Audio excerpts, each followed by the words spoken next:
panorama sobre a história e a profecia bíblica dos judeus. A visão de Daniel.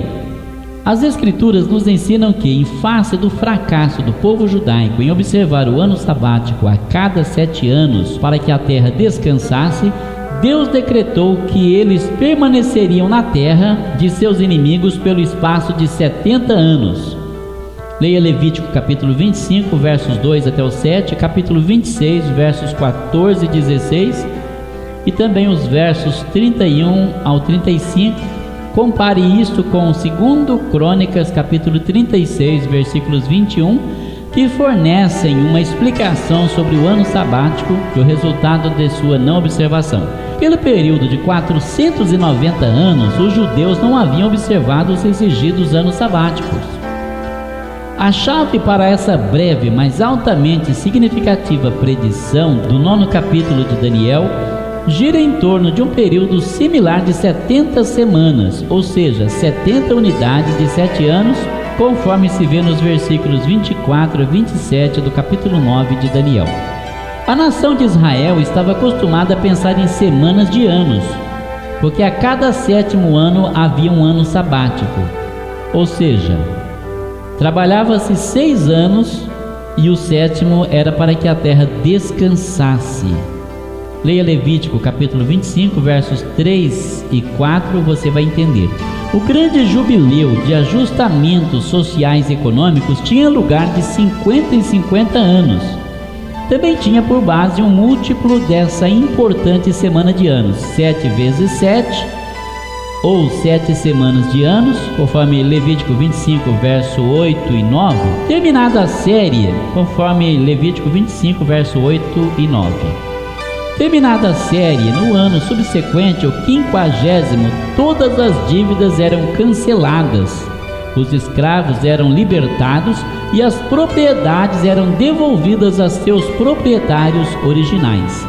Quando estavam quase terminados aqueles 70 anos de cativeiro, um anjo foi enviado a fim de revelar através de Daniel o começo de um novo período no relacionamento entre o Senhor Deus e o povo judeu. Conforme é fácil observar, esse período haveria de cobrir o mesmo número de anos que aqueles cobertos pelas violações do ano sabático, ou seja, 490 anos, 70 semanas de 7 anos.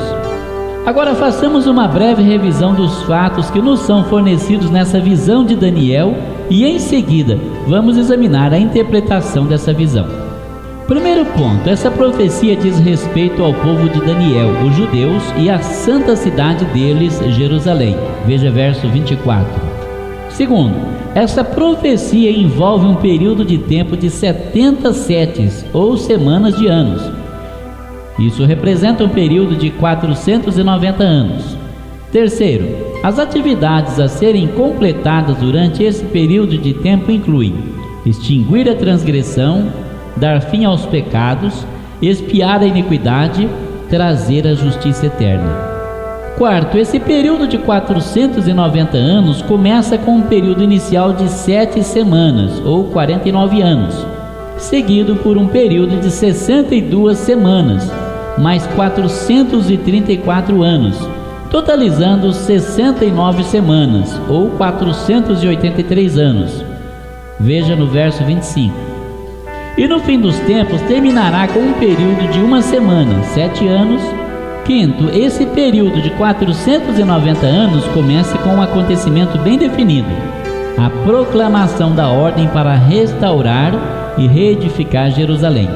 O período inicial de 69 semanas, de 483 anos, também culmina com um evento bem específico, o aparecimento do Messias, e logo após seria cortado. Veja os versos 25 e 26. Sétimo, 2 governantes importantes estão em foco: o Messias, que é Jesus Cristo, e o príncipe que há de vir, que é o Anticristo. O povo desse príncipe haveria de destruir a cidade e o seu santuário. Veja o verso 25 e 26. Oitavo, ocorrerá no fim de tudo uma semana final de anos, ou grupo de 7 anos, quando então o príncipe que há de vir, ou seja, o Anticristo, vai estabelecer um acordo com o povo judeu por 7 anos. Mas na metade desses 7 anos, isto é, Depois de 3 anos e meio, esse príncipe vai romper o acordo firmado, pondo fim às atividades religiosas dos judeus e deixará também o templo de Jerusalém desolado, vazio, arruinado, destruído, antes dele mesmo chegar ao seu próprio fim.